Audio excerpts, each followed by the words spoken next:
अस्सलाम वालेकुम friends, I hope you are doing well. So आज की इस वीडियो में हम डिस्कस करेंगे टेम्परेचर चेंजेस। ठीक है, लास्ट वीडियो में हमने स्टार्ट किया था physical change occurring during polymerization का फर्स्ट चेंज। ठीक है, फेस चेंज। ठीक है, लास्ट वीडियो में हमने पार्ट 5 वीडियो में जो है फेस चेंज को बहुत डिटेल में मैंने आपको बताया, और इस वीडियो में हम पढ़ेंगे टेम्परेचर चेंज को। ठीक है, कि किस तरह से जो है ड्यूरिंग पॉलीमराइजेशन जो है ये टेम्परेचर चेंज आता है। ठीक है, सो स्टार्ट करते हैं।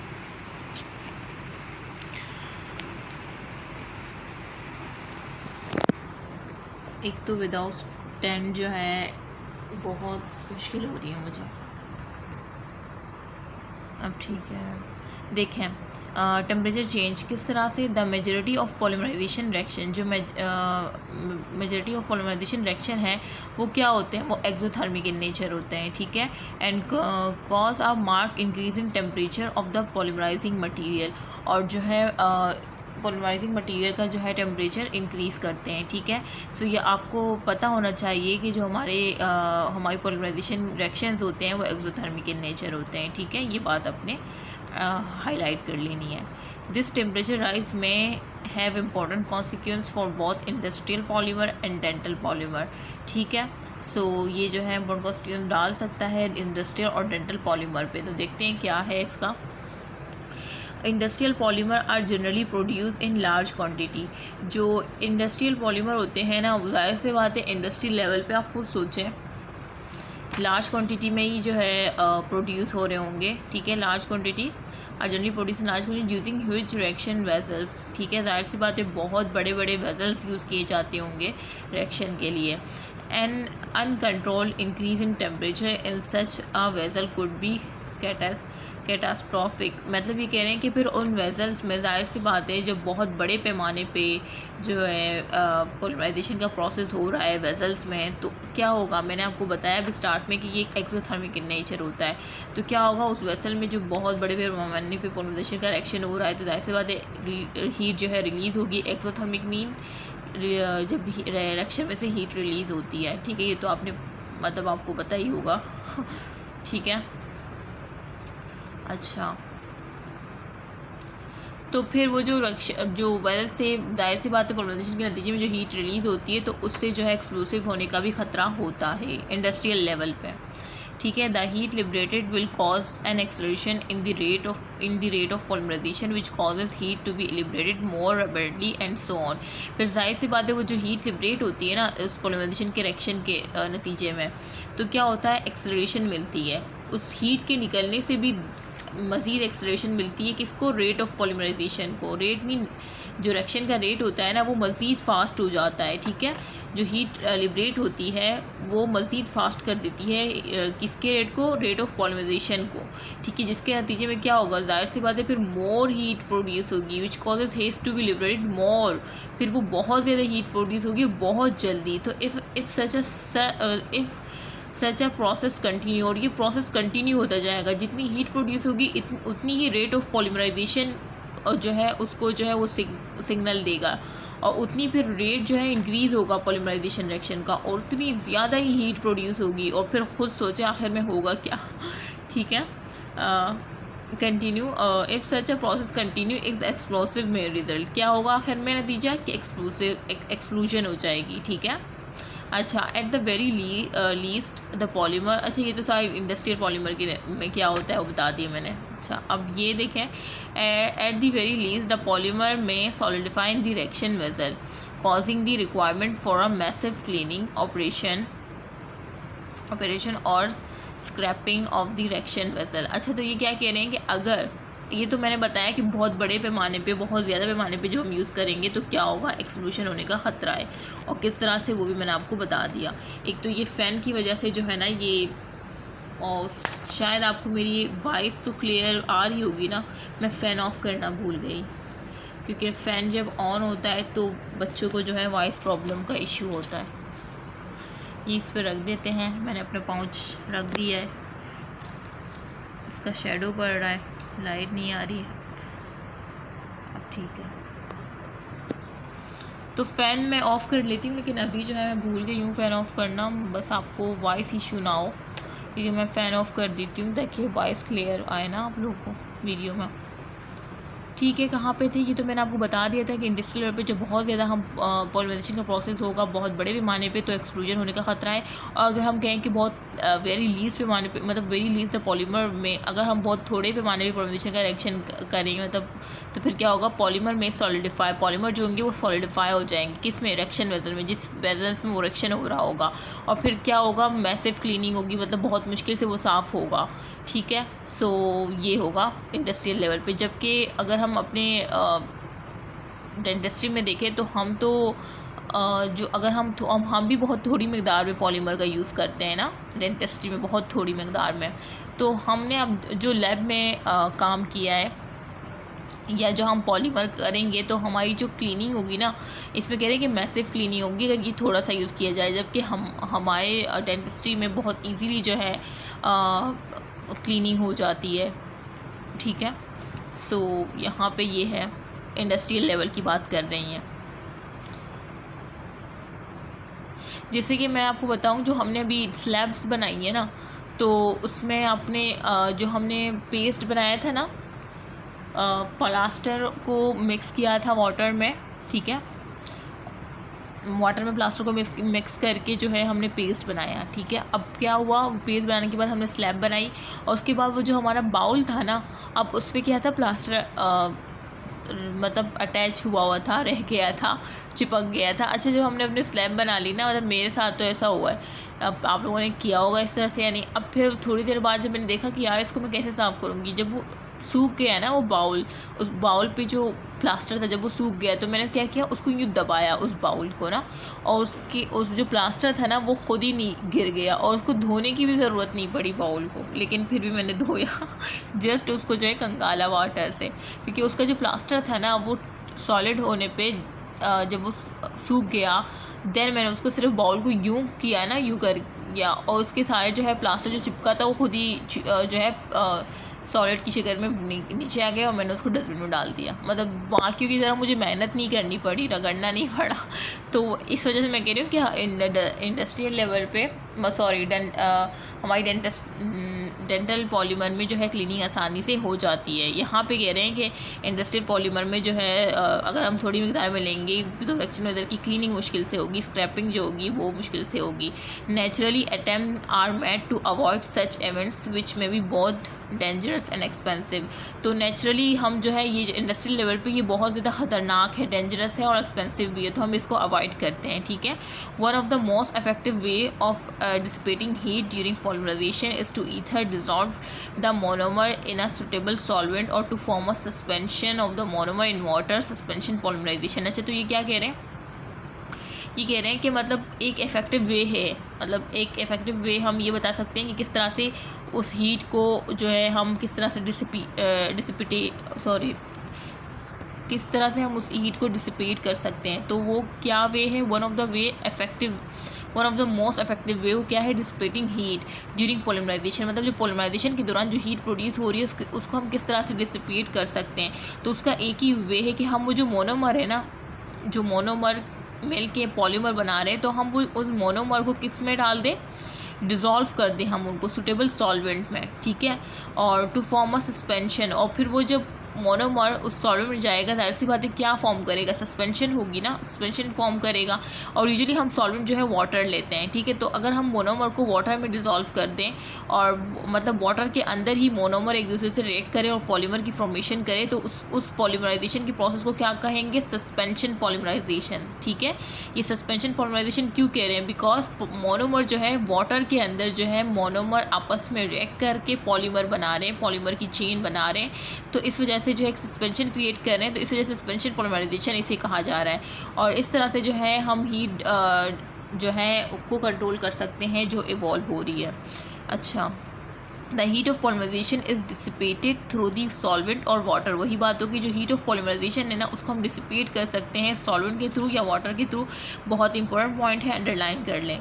The resulting polymer normally in the form of powder. अच्छा, अब क्या होगा, जिसे मैंने बताया कि हम डिसिपेट करने के लिए हीट को मोनोमर्स को सॉल्वेंट के अंदर ठीक है, मोस्टली वाटर के अंदर जो है हम डाल देते हैं।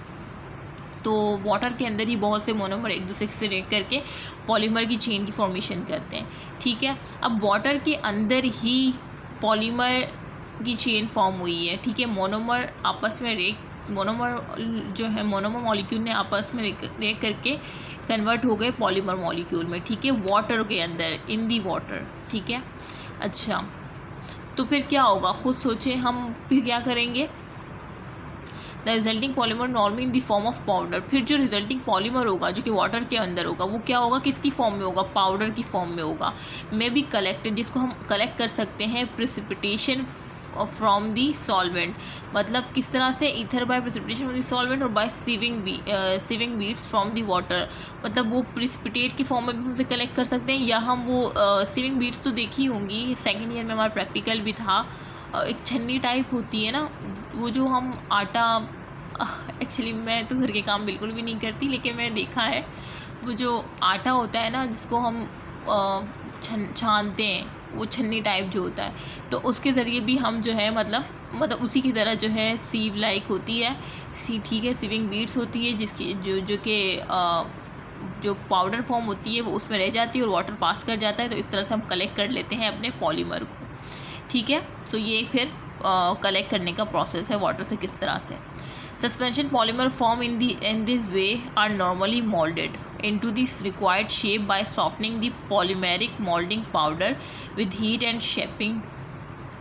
मेरा बिल्कुल पानी पीने को दिल कर रहा है। अच्छा, कहाँ पे थे, ये तो हो गया। अच्छा, अब फिर कह रहे हैं सस्पेंशन पॉलीमर। सस्पेंशन पॉलीमर क्यों कह रहे हैं, बिकॉज जो मोनोमर की जो ज्वाइनिंग्स हुई है ना वो इन दी वाटर हुई है, ठीक है, इस वजह से और ज्वाइनिंग होकर कन्वर्ट हुए पॉलीमर में, तो उस पॉलीमर को सस्पेंशन पॉलीमर कह रहे हैं। तो ये कह रहे हैं कि फॉर्म इन दी वे, मतलब इस तरीके से तो फॉर्म हो जाता है, आर नॉर्मली मोल्डेड। फिर हम क्या करते हैं, इस सस्पेंशन पॉलीमर्स को हम मोल्ड भी कर सकते हैं इनटू द रिक्वायर्ड शेप। कोई भी शेप आपको रिक्वायर्ड हो, ये सस्पेंशन पॉलीमर उसके अंदर डाल दें आप, ठीक है।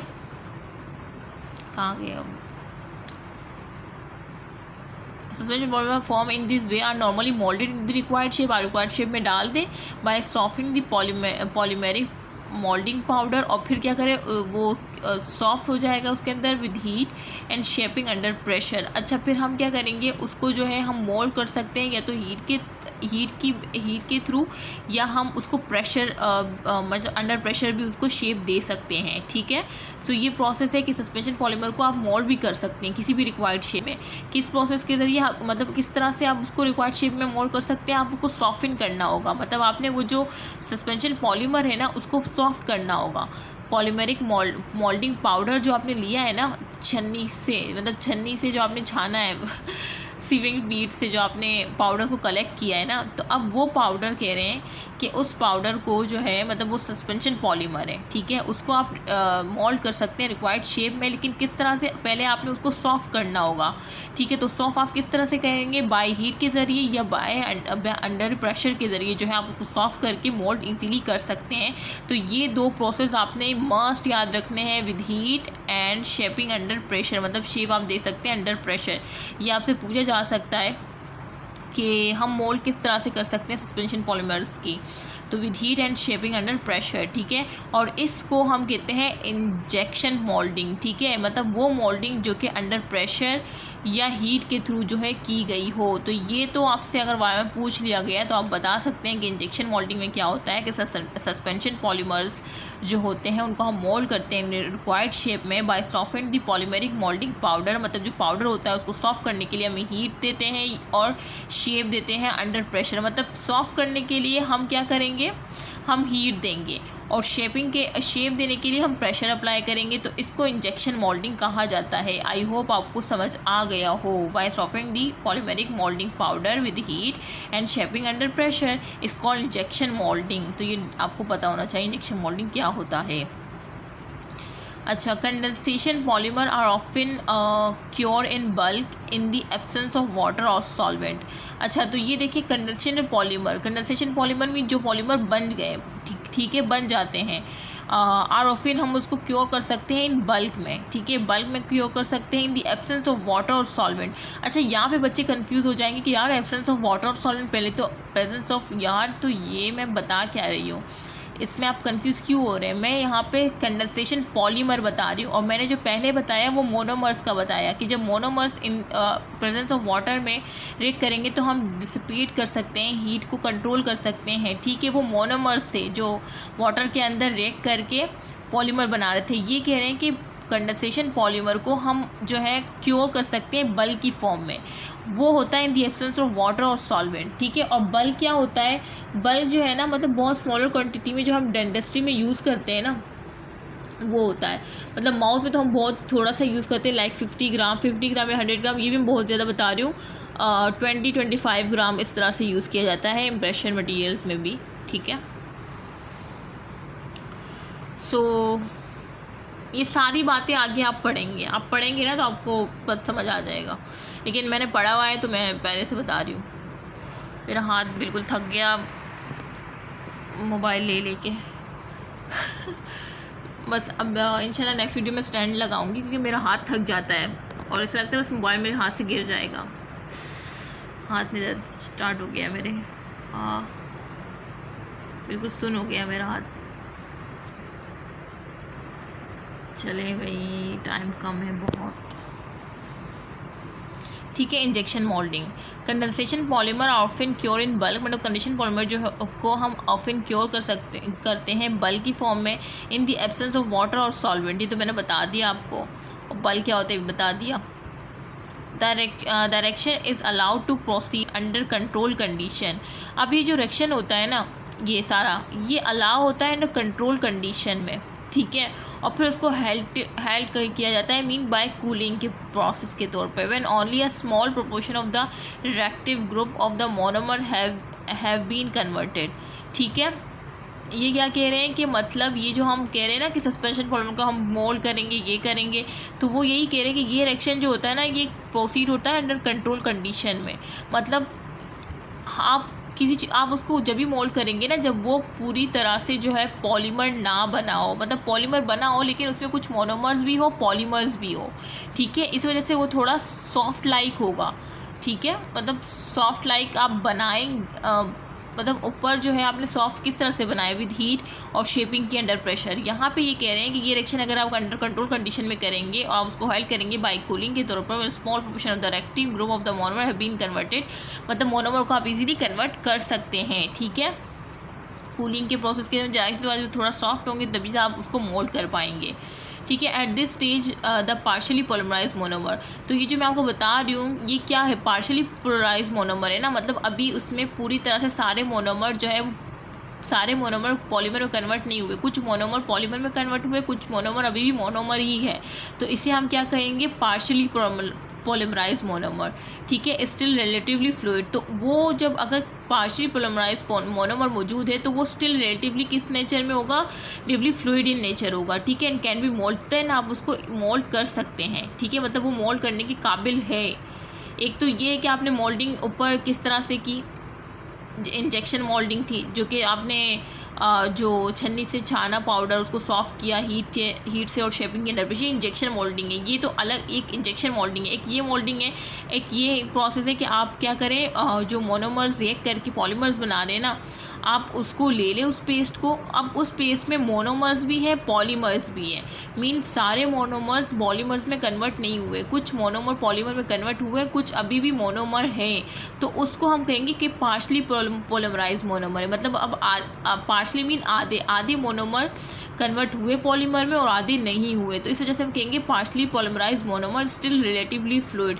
तो वो जो पार्शली पॉलीमराइज मोनोमर हम लेंगे तो वो स्टिल थोड़ा सा रिलेटिवली क्या होगा, फ्लूइड इन नेचर, फ्लूइड होगा, और उसको हम आसानी से मोल्ड कर सकते हैं। ठीक है, मतलब उसको हमें हीट और प्रेशर फिर भी प्रेशर तो शेपिंग के लिए देंगे ना, मतलब हीट देने की नीड नहीं होगी, क्योंकि हमने क्या लिया है, पार्शली पॉलीमराइज मोनोमर लिया है। अगर आप पार्शली पॉलीमराइज मोनोमर लेंगे तो हीट देने की नीड नहीं है, क्योंकि वो फ्लूइड होगा और आप इजीली जो है उसको मोल्ड कर सकते हैं, लेकिन शेप देने के लिए आपको प्रेशर देना होगा। जबकि अगर आप पाउडर फॉर्म में करेंगे तो पहले आपको सॉफ्ट करने के लिए हीट देना होगा और फिर अंडर प्रेशर जो है शेपिंग करेंगे, तो वो इंजेक्शन मोल्डिंग है। लेकिन अगर आप पार्शली पॉलीमराइज मोनोमर लेते हैं तो वो फ्लूइड होगा और आप उसको मोल्ड कर सकते हैं, मतलब हीट देने की ज़रूरत नहीं है, ज़ाहिर सी बात है फ्लूइड है। हीट तो हम सॉफ्ट करने के लिए देते हैं और ये ऑलरेडी सॉफ्ट है, फ्लूइड इन नेचर है, तो बस शेपिंग के लिए हम प्रेशर देंगे। तो polymerization completed during the moulding stage. और जब ये जो पार्शियल पॉलीमराइज मोनोमर है ना, जब हम इनको मोल्ड कर लेंगे किसी भी रिक्वायर्ड शेप में, हम इसको मोल्ड कर लेंगे, तो उसी मोल्डिंग स्टेज में ये अपनी पॉलीमराइजेशन को कंप्लीट कर लेगा और देन जो है वो एक अपनी पॉलीमर स्ट्रक्चर में कन्वर्ट हो जाएगा। ठीक है, तो polymerization is completed during moulding stage. उसी मोल्डिंग स्टेज में अपनी पॉलीमराइजेशन को कंप्लीट करेगा। ठीक है, सो ये सारा जो है टेम्परेचर चेंज के बारे में बहुत डिटेल था। ठीक है, अब dental polymer are use in such smaller quantities. Dental polymer जो है वो यूज़ होते हैं, मतलब अब जैसे मैंने आपको बताया कि डेंटिस्ट्री में पॉलीमर बहुत थोड़े से यूज़ होते हैं, तो dental polymer are use in much smaller quantity में यूज़ होते हैं देन इंडस्ट्रियल पॉलीमर तो बहुत ज़्यादा यूज़ होते हैं, बहुत बड़े पैमाने पे। And temperature rises are therefore much smaller and less likely to cause reaction to go out of control. ये कह रहे हैं कि इस वजह से जब हम डेंटल पॉलीमर कम यूज़ करते हैं तो जो वो होती है टेम्परेचर राइजेस जो होता है वो भी बहुत कम होता है। ठीक है, और लेस वो होते हैं, लेस लाइक को रिएक्शन के बहुत कम चांसेस होते हैं कि हमारा रिएक्शन हम आउट ऑफ कंट्रोल हो। वो हमेशा अंडर कंट्रोल होता है कि हम बहुत कम जो है डेंटल पॉलीमर्स कम क्वांटिटी में यूज़ करते हैं। ठीक है, अच्छा, polymerization in bulk is therefore possible and this enable the conversion of monomer to polymer to be carried down situ in the mouth in many cases. ये कह रहे हैं कि पॉलीमराइजेशन जो है किस तरह से पॉलीमराइजेशन इन बल्क, मतलब पॉलीमराइजेशन बल्क की फॉर्म में इज़ देयर फॉर पॉसिबल हो सकती है। ठीक है, जहाँ बल्क होता है ना, कोई कैविटी है हमारी माउथ में, ठीक है, मतलब जो टूथ में हमारी कैविटी है उसके अंदर अगर वो कर रहे हैं, पॉलीमराइजेशन कर रहे हैं, ठीक है, तो वो क्या होगी, कन्वर्जन ऑफ मोनोमर पॉलीमर में कन्वर्ट होगा, माउथ के अंदर है, इन दी माउथ। मतलब हमने क्या किया, एक कैविटी में जो है वो मोनोमर्स या टूथ के अंदर डाले और वो कन्वर्ट हो रहा है पॉलीमर्स में। ठीक है, इन दी माउथ के अंदर, ई C2 mean in the mouth, मतलब वो conversion of monomer into polymer to the carried in the C2 mean in the mouth में ही हो रही है। इन मैनी केसेस में ऐसे ही होता है, जो हम थोड़ी मिकदार में करते हैं ना बल्क, तो वो यही कह रहे हैं कि अगर वो जो है due concentration must still be given to the temperature rises during polymerization. अगर टेम्परेचर उसका राइज हो गया पॉलीमराइजेशन के नतीजे में, रिलेटिवली स्मॉल इंक्रीज़, हमें पता है कि स्मॉल इंक्रीज़ ही होगा, लेकिन राइज अगर थोड़ा सा भी इंक्रीज़ होता है within a filling material के साथ, मतलब जो फिलिंग मटीरियल हमने डाला है, ठीक है, में डैमेज द डेंटल पल्प, तो क्या होगा कि वो डेंटल पल्प जो अगर उसकी उस कैविटी या उस टूथ के नज़दीक है वो डेंटल पल्प, तो वो जो इवॉल्व होगी ना हीट, तो वो उसको डैमेज कर सकती है उस डेंटल पल्प को। ठीक है, सो यही कहा जा रहा है। Another occurrence in some material in that elevated temperature during polymerization cause vaporization of some unconverted monomer producing spherical voids known as gaseous porosity in this set material. ये क्या कह रहे हैं कि अनदर अकरेंस जो है ना वो ये है कि सम मटेरियल में, कुछ मटेरियल जो है एलिवेटेड टेम्परेचर पे क्या हो जाते हैं, एलिवेटेड टेम्परेचर पे पॉलीमराइजेशन के दौरान जो है, मतलब जब एलिवेटेड टेम्परेचर आता है जो कि 15 या 150 डिग्री सेल्सियस इस तरह से होता है, अभी आगे उसमें बुक AC चैप्टर में मेंशन होगा तो आपको देख लीजिएगा। तो एलिवेटेड टेम्परेचर पे क्या होता है कि वेपोराइजेशन होती है किसकी, जो अनकन्वर्टेड मोनोमर है ना, ठीक है, मतलब अनकन्वर्टेड जो मोनोमर है उनकी वेपोराइजेशन होती है प्रोड्यूसिंग स्पेरिकल वाइड्स, और फिर ये क्या प्रोड्यूस करते हैं, स्पेरिकल वाइड्स प्रोड्यूस करते हैं, जिसे हम गैसियस पोरोसिटी कहते हैं। देखिए, अनकन्वर्टेड मोनोमर अगर रह जाए, कन्वर्ट ना हो और एलिवेटेड टेम्परेचर जो है आ जाए, फिर क्या होगी, वो जो अनकन्वर्टेड मोनोमर है वो वेपोराइज हो जाएंगे, और उनकी वेपोराइजेशन से क्या होगी, वाइड्स की फॉर्मेशन हो जाएगी। ठीक है, वाइड्स को क्या कहते हैं, गैसियस पोरोसिटी। ठीक है, गैसियस पोरोसिटी हो जाएगी, जो कि नॉर्मली कास्टिंग में और पॉलीमर में हमें दिखाई देती है इन दिस सेट मटेरियल। तो वो यही कह रहे हैं कि अनकन्वर्टेड मोनोमर वेपोराइज हो जाएंगे एट एलिवेटेड टेम्परेचर, वॉइड्स की फॉर्मेशन होगी, gases porosity in this set material में आपको नज़र आना स्टार्ट हो जाएगी। सो ये सारा जो है टेम्परेचर चेंज के बारे में था, बहुत डिटेल था, इसको एक दफ़ा पढ़ लीजिएगा और इंशाल्लाह आपको जो है समझ आ गई होगी। और जो है मेरा जो है बोल के ना मेरे गालों में दर्द हो रहा है, क्योंकि आज जो है मैं बहुत ज़्यादा वीडियोस बनाना चाह रही हूँ, मैंने काफ़ी बनाई भी है, क्योंकि टाइम कम है और मैं चाह रही हूँ कि वीडियोस जो है आपके टर्म से पहले सारी वीडियोस अपलोड हो जाए। तो ज़्यादा बोलने की वजह से मेरे गालों में बहुत पेन हो रहा है। अच्छा ठीक है, यहाँ पे जो है हम एंड करते हैं टेम्परेचर चेंज पे। ठीक है, इसमें जो हमने फ़िज़िकल चेंज का सेकंड पार्ट कवर किया है, टेम्परेचर चेंज। इंशाल्लाह नेक्स्ट पार्ट में हम पढ़ेंगे डायमेंशनल चेंज, जो कि ज़्यादा नहीं है, टेम्परेचर चेंज से तो कम ही है। ठीक है, उसके बाद स्ट्रक्चर एंड प्रॉपर्टीज़ पढ़ेंगे। उसके बाद ये चैप्टर जो है एंड हो जाएगा इंशाल्लाह। ठीक है, सो यहाँ पर हम एंड करते हैं। और अगर आपको ये लेक्चर अच्छा लगा है तो लाइक कर दीजिएगा और अपनी दुआओं में ख़ास कर याद रखिएगा और अपना ख्याल रखिएगा। ओके, अल्लाह हाफ़िज़।